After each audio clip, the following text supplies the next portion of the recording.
Hello, it's Perfect Death here. Been a while, but hey, started playing some other games, and in particular, this one came up recently called Sword of Convallaria. I'm actually just waiting for one little tick of stamina. Now, this game's kind of interesting because it's got essentially two different game types in it. You've got your standard gacha game, which comes from this Fool's Voyage or Fool's Journey. But then there's also another one called the Spirals of Destiny. This one's more of your traditional tactical RPG kind of game, while this Fool's Journey is more of your mobile gacha game. Now, in general, I'd probably recommend waiting until you're level 25 before you go into the Spiral of Destinies, just because there's a thing where you can bring in 3 characters that you've earned from basically the gacha grind. And when you do hit level 25 on characters, like for example this character here, you can hit go up to rank 5, and this tier is usually where you have reaction skills. So your characters will have a basic attack slot, a reaction skill slot, and then 3 skill slots. These could be support skills, buff skills, passives, active skills. Some of them are AoEs, things like that. And in general, you'll end up with more skills than what you can equip for most types of characters. And you can get both skills on the different trees, but you need this blue resource up on the top here. You don't get very much if you're free to play, but you will get like a very small amount of them over time as you play. But by having all of these skills up, the characters that you bring into the Spirals of Destiny will carry those skills, but all of their other stats and gears aren't there. They'll just be level 1.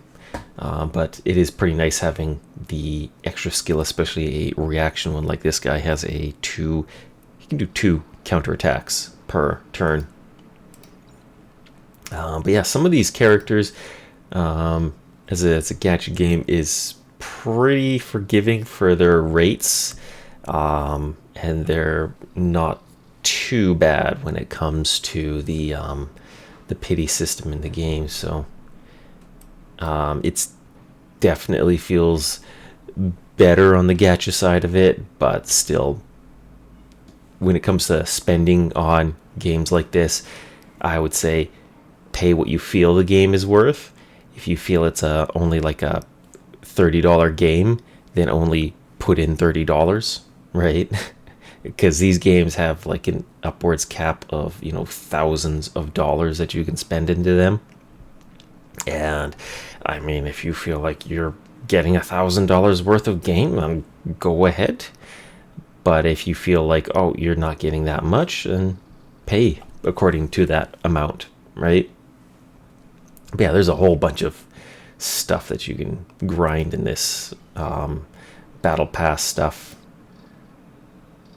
There is this one here that I was waiting for that 30 ticks of energy because I wanted to get one of these quests done. Particularly this one costs 30 energy. I could have used an item to just get the stamina. You do get quite a few stamina items just as you play for like weekly rewards and stuff. So but I did want to at least wait for that 30 tick, and then I figured I'd probably just go to bed or something like that. Either way, if I clear this one, I should get that reward, and it gives me kind of a video to make showing some of the combat. So you can see at the start here, I've got my characters down at the bottom. I've got a couple of different starting spots. In this particular one, everybody's really spread out, and there's also some environmental objects. So this here is a barrel. It's an oil barrel, or wine barrel, but it's got a lantern next to it. The ones with the lantern next to it will, by default, burst into flames after they hit. So when you hit, depending on the direction, it'll start to roll. So this one, if I hit it this way, it'll roll into this barrel, and then it would explode. If it didn't have the little lantern, it would just spread oil, or basically wine, around the area, and that's flammable. And so it could then be ignited if you had somebody with a fire thing, or in this case, there's a barrel that would explode if it got hit. So you could potentially chain react that exploding barrel would hurt this guy. There's a boulder here. If I knock this boulder this way, it would kill this guy, blow up the barrel, kill that guy. And if you hit it that way, it would take out this enemy. Same with the barrel. That one could go over there and take that guy out. But at this stage, my characters are strong enough. I wouldn't really need the environmental effects.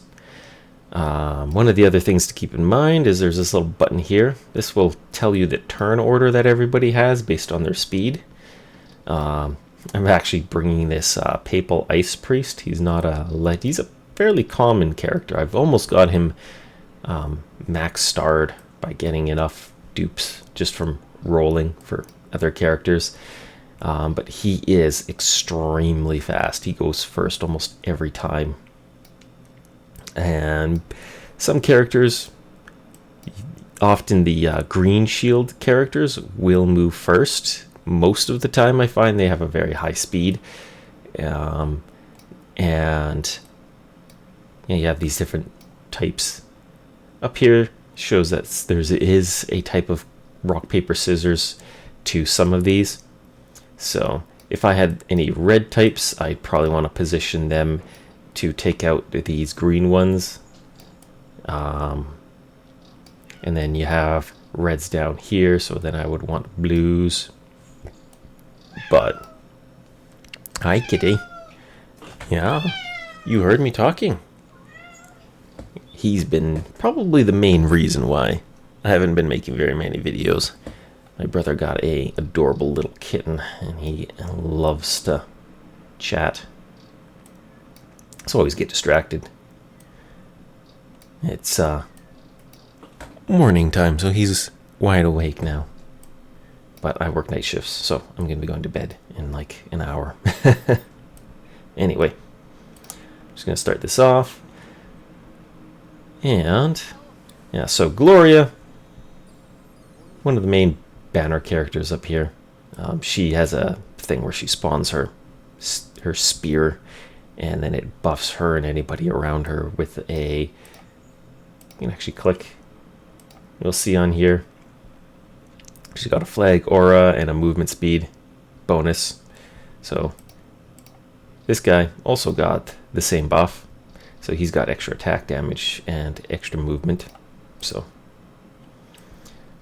and as for this guy, I was thinking about which enemy to go after. Because I know this guy can easily take him out. But he's not quite in a good spot. Now you do also have these tactics, right? And so these I can use. This one's usually a nice one to use because it gives everybody extra move speed. And I was thinking, just have this guy knock this over here. Boom. Just to show. That takes out 2 enemies. And this is an archer guy. Probably won't be able to get him this turn. And yeah, there's nothing for this barrel here to specifically hit, but I should be able to. Her skill is all about yeeting her spear around at people, so just gonna go yeet that. Actually has a pretty cool animation. She just boom, yeets it.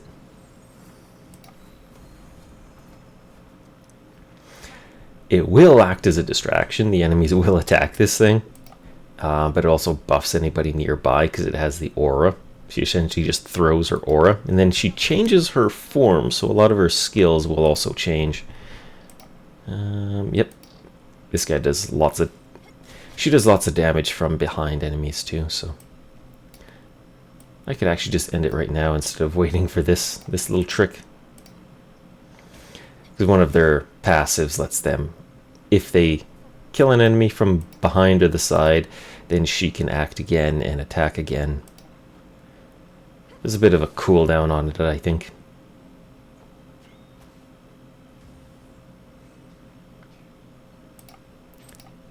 Not quite in range of that one, in range of that one. He also spawns these ice tiles, which slow people down.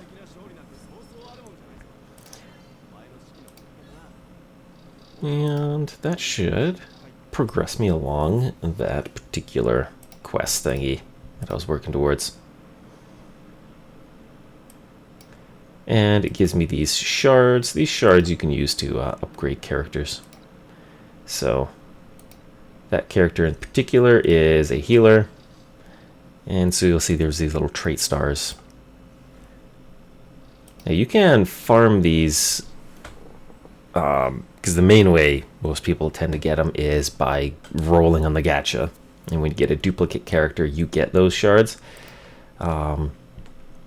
But there is another way of doing it, which there's a weekly instance you can do once per week, or no, once per day. And that instance gives you a trickle of them. So yes, now hers increases her heal effect, and as you progress along, it gets some other things that it can do as well. But yeah, I think tomorrow I should be able to get, because I've been doing that instance with Gloria here, so she's 19 out of 20, and so once she gets that buff, then she'll get, instead of 5% attack, she gets 10% attack. And then progressively as you go along, it gets higher. And at a certain point, her potential burst gives her like extra movement tiles. And she also will end up ignoring 50% of the enemy's defense. But that can take a lot of farming. It's definitely something that people will mostly would get by spending money to fully power her up. So that's of course the nature of it being a gacha game, but the fact that you can eventually grind them through dailies isn't too terrible, especially for some of these gacha games. But yeah, the coal, for example, was it? Yeah, this is a thing that deals extra damage. She also has a reaction attack that she attacks people from behind, but I think it was this one. Yeah, if you defeat the enemy, but there's a 3-turn cooldown. And I assume, yeah. So as you level up Cole's trait, eventually there's just like a 1-turn cooldown to be able to act again after killing an enemy from behind. So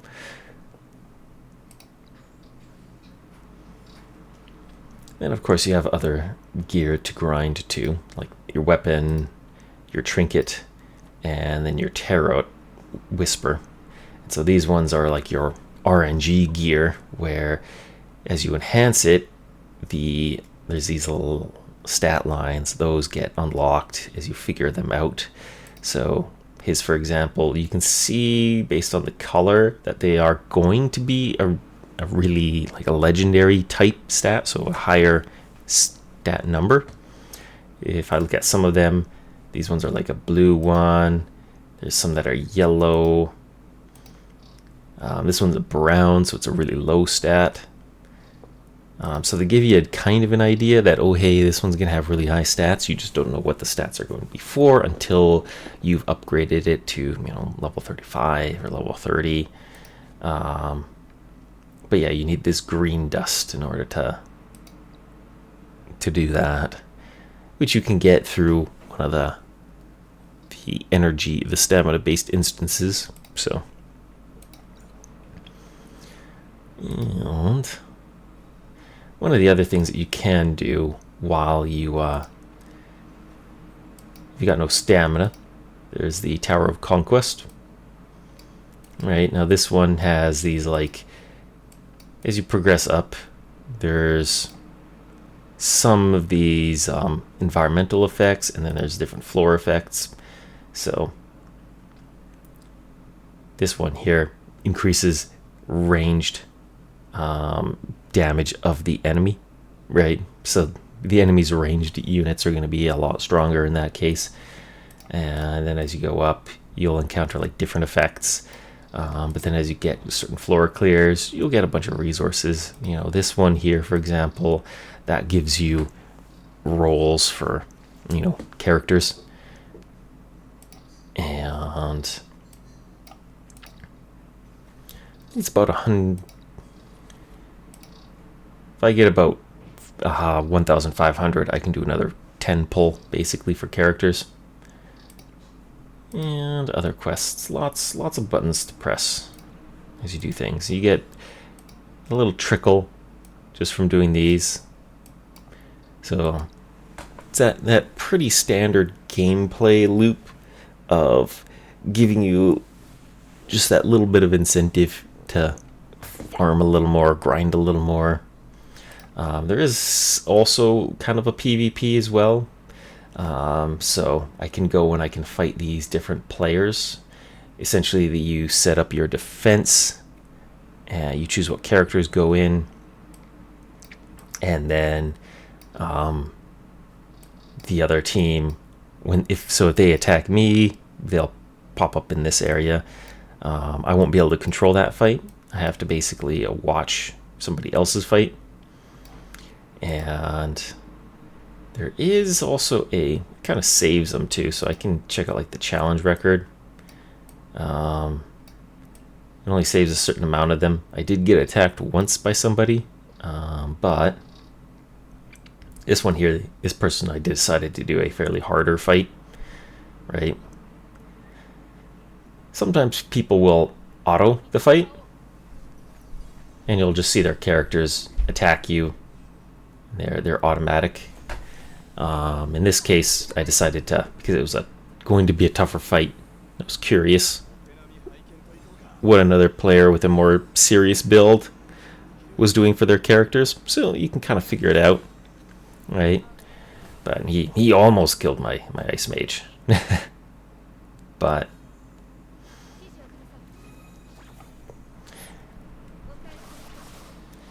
there's a effect going on in this week that gives everybody a really strong physical damage shield, which is why this character is doing so much damage, because they bypass the physical shield, and the physical shield has a really high damage reduction against physical damage.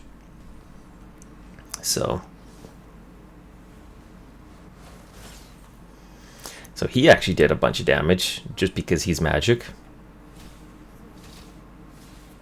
And yeah, that normally would have just deleted a person, but they had the physical shield on, so he had to tear down the physical shield, and just didn't quite have enough damage to break through and kill him in one go. And I did that skill because it debuffs attack, and then yeah, she knocked him off the bridge, insta-killing him. Now, he turned around, which prevented him from doing his reaction attacks, so that wasn't a good move on my part, because then he can't do his reaction attacks to anybody. But yeah, I just shoved that guy off the bridge too. Yeah, I don't have too much variety in my classes, so she was kind of my healer tank. So I'm definitely not as loaded on healers as I could be. And that actually stopped her from knocking me off of the bridge, because I had two characters there. And yeah, that bleed AoE was nasty. It's like a 50% HP drop on a bleed.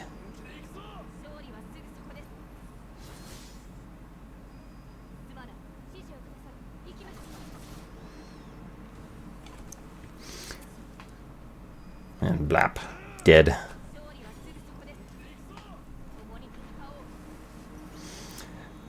And pretty much to win, you end up having to also destroy these towers here. You can, by the looks of it, just go in and break the towers and ignore everything else, but you get less PvP resource. Right?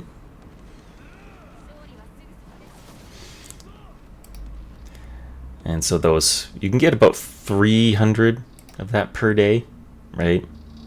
There's a cap of 300. And you can easily get that by doing the easy fights. Those will give you 100 each, and then it's about 150, I think, for the common fight. But generally there's a quest to do at least 3 fights per day. And so you could just do 3 easy fights per day, and then you'd easily get your quest, most of your quests done for that. The only thing is that the more you do, the higher rank your activity gets, the faster it gets higher up, and you can get these different resources. And but yeah, your facilities, you can also level these things up. So if I get to 2,400 of this stronghold stuff, I can upgrade that one. So, but for the most part, you don't really have to invest too much into that if you don't want to. Right, you can just do it as your daily thing. Give people an easier fight. You don't have to be too try-hardy on that. Now, you got kind of a home decoration thing. Essentially, this area you can plant furniture in. It increases the comfy store of it, and that lets you get bond bonus. And so bond, you can see I have a couple of the characters. You can have 3 equipped into your house, and as you do that, you know, for example, her bond level will go up more. And as that goes up, then every bond level is like a 1% stat bonus. So there is some, you see 1% stat bonuses, so you can get up to like a 5% stat bonus, which probably will pay off when you get really high stats. So we've already got like 800 physical attack, so you know, being a level 3 bond is 3% more stat, and that's not bad. And as for that, the I'm gonna just go into the Spiral of Destinies just for one of these, because you can go in. This one works in like a weekly turn kind of thing. So you've got your town here, which has stuff like the Haven, and you can place your characters, for example, into these buildings. The Haven will let characters rest, so I've got, you know, these, and you have your stamina here. It will restore 50% of their stamina. So once one of these characters gets down to 50%, I can toss them in here. I have 2 slots for it. So you will want to have some of your other characters basically available to rotate. So if you use up all of your best ones, because I brought these 3 in from the gacha, so they are really good just due to their skills that they bring with them. But then you have some of these other characters that they give you just for the campaign, right? So Feikal and Mytha, they give you these 2, and they also give you some of these other ones as well. And so you can have these characters rotated around through your team. And there's actually, I wonder if I can, where's the exit? There is, was there an exit here?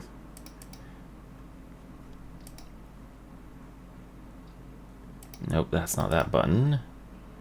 Because you can't actually walk around the town. Yeah, there we go. And so you actually can, if you find the buildings, you can actually walk into the building. I just couldn't find the little, there's like this really transparent button that lets you go into, that shows that there's a door here and you can go into the door, right? but there's, as you progress along, there are different events that'll happen that you can kind of make decisions on. So she's mentioned that there's refugees coming through. Essentially, there's pretty much a civil war going down. Where do I... It's probably up here. Yeah, there we go, quests. So, actually, I think the archive is better for showing this.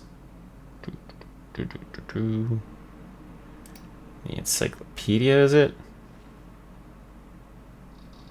Factions, no. Where did it show that? Oh yeah, there we go, this one. So there's a couple of different factions that are all intervening. Essentially, you have the Kingdom of Iria, and there's a big riot that happened in Wave Run City over on the coast here, and it's resulted in essentially a kind of civil war that happens. And the Union, which is a country that's off in the ocean somewhere, a collection of countries, they basically sent a intervention fleet over that occupied Wave Run, and they're kind of just in there.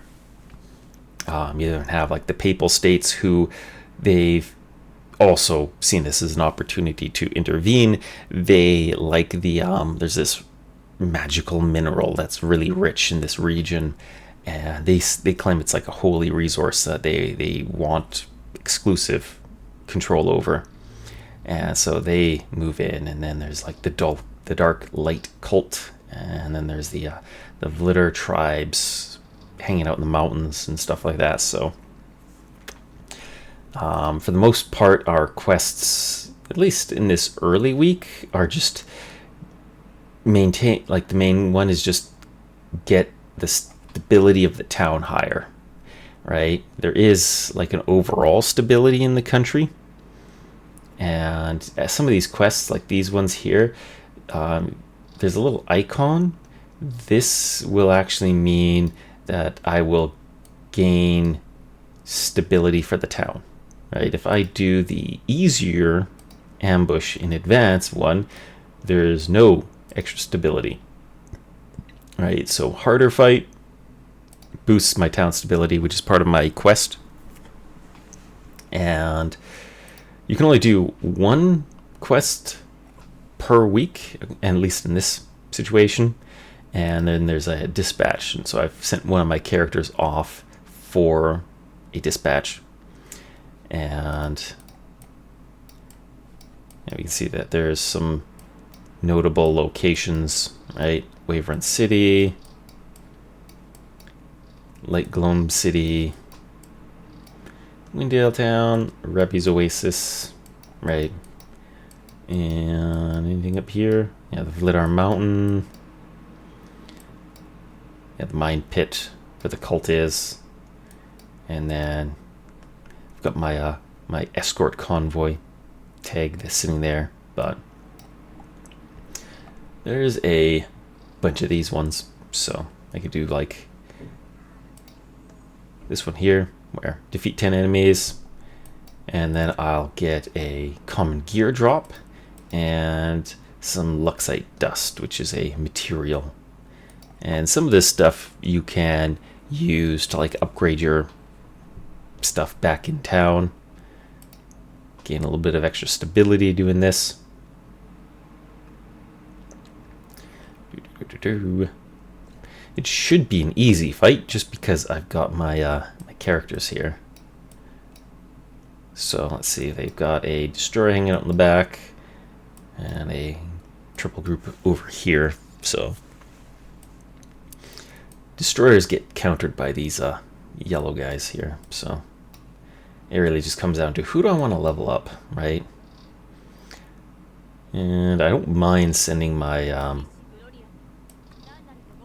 strong characters up first, just to give them some extra levels. Yeah, I kind of had this group in, so that's why they're all level 2. And then these I didn't bring them in. So I might just to give them a little bit of EXP distribution. Let's say. Is that the best idea? I don't know. But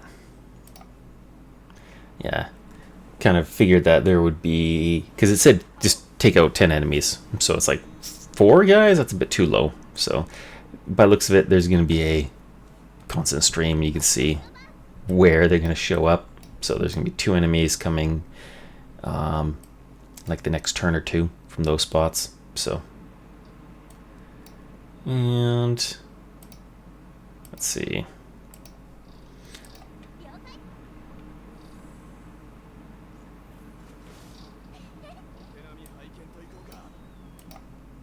Is he in range of anybody? Just those 2, but it will debuff them, so might as well. I don't, in this case, I don't have any tactics, so in the other one I would just give everybody speed boost and just zoom in here, but she does have her spear, and there we go. That's just gonna delete them. This is why it can be really powerful to wait for wait for them to have their skills unlocked. She just deleted him, and he's gonna be bored. So let's just have him do that buff skill of his. And yeah, he doesn't have any skills. I might as well just have him shuffle over here.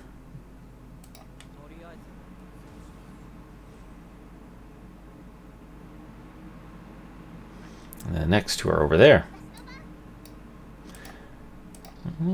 Start heading over there. Oh, if I had my roar thing, I could actually trigger that and then just explode them, but eh. Let's have him go this way. She should be able to get him. Wait, no, yep, I do. I just have enough room to do her dash, because yeah, her skills change. Normally she has a longer range dash. Ow, dude. There we go. That was unfortunate, but oh well.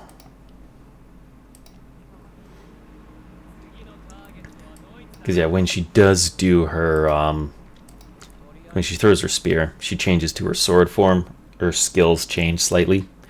That one, it deals more damage than her normal charge, but it has a reduced, not so much like, it has reduced range to it, right? So normally I was expecting to have 3 tile range, but then only 2 tiles to do her charge. So she does have this leg slam, which allows her to knock stuff over. So I don't know, maybe she'll be able to push the barrel into them.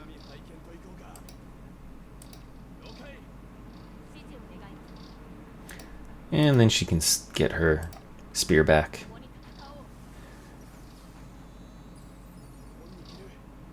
And she can move another tile because of that.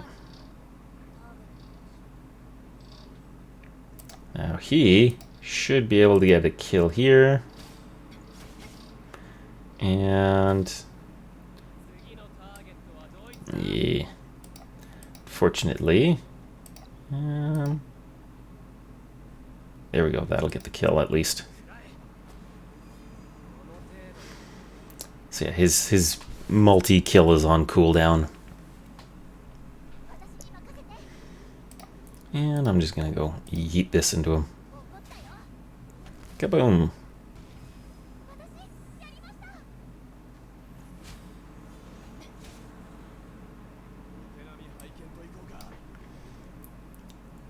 Kind of annoying that when he spawned, he just instantly got him a move.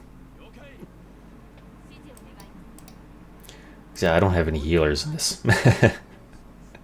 In hindsight, it's like it might have been a good idea to bring in a dedicated healer, but so far I've just been able to brute force it.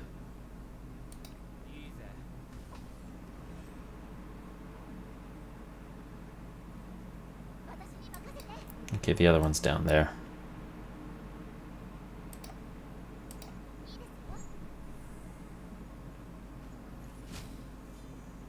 Those guys get actions really fast.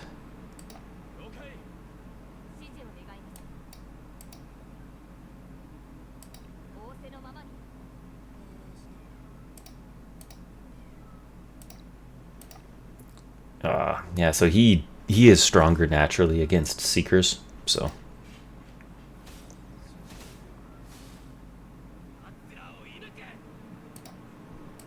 And lap. There we go. He did. There you go.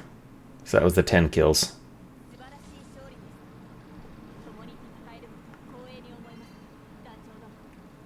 And it got those two at level 2 now.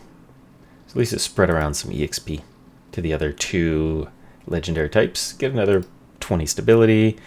And it gave me a iron necklace. So now town stability is at 30 out of 100.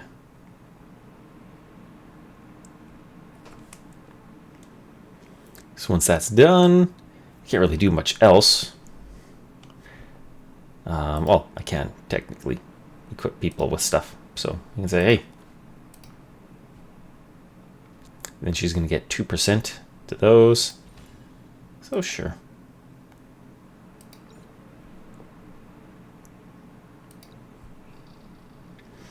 And then, of course, when you go into here, I can't do any more of those. So pretty much at that point, you would go to the next week one. But yeah, if I look at some of my resources, got the Luxite dust, the gear, no items. So you don't really start out with much. Got 750 there. We got some different things in here. I don't think I've fully unlocked everything, right? Because yeah, I can't do much with like the forge, for example. I'm just starting to unlock stuff because I'm just only on week 2. So it's kind of, this is like your introductory tutorial. You get different different campaigns that you essentially equip into your Spirals of Destiny, right? So this one is like the starting one that you get, and so it's the one you get to play, and then there's apparently some different outcomes depending on your choices later on.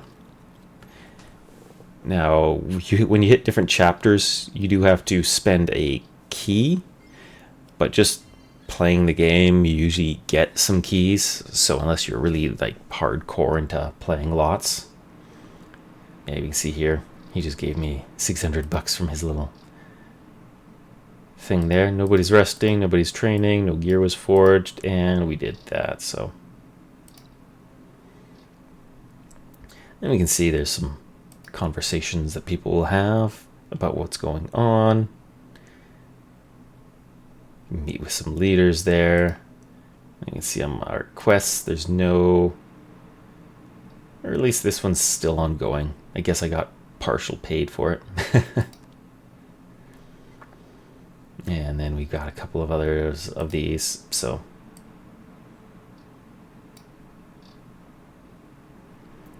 and this one's one, I guess, where you get a couple of AI to help you fight.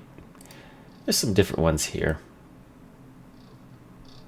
So this one here will give you skill inspiration,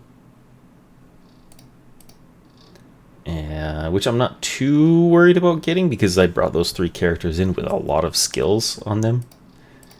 So skill inspiration, money. This one has iron. Right, so if I wanted to get that resource,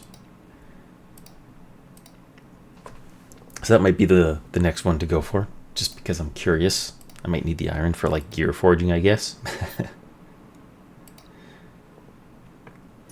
But I'd say that's it for this. You can just pop out anytime and then check it out. But yeah, the game is free. You can play it on mobile. I actually can't play it at work because the work Wi-Fi does not the game doesn't like the work Wi-Fi or something, which is somewhat of an issue, but no biggie. I mostly just play this on my computer anyway. Yeah, that'll be it for this video. Take care.